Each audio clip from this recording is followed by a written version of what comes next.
this doesn't look like most of your school grounds, right? It's usually a mowed lawn. So we're managing this area differently. So we planted this, we used seeds, and we planted live plants to create a pollinator habitat.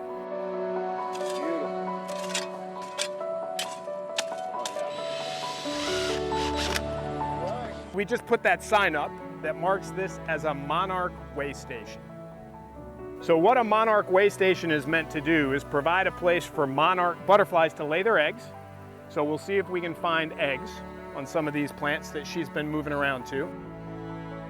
A place for the caterpillars to grow, so they've got their food. And then all these flowers are a nectar source for the adults. What was this before we made it pollinator habitat? Does anyone remember? It's just a grassy hill, right? Just a mowed lawn. Does that do a whole lot for wildlife? No. Not really. So this habitat here is providing a really important resource for monarch butterflies.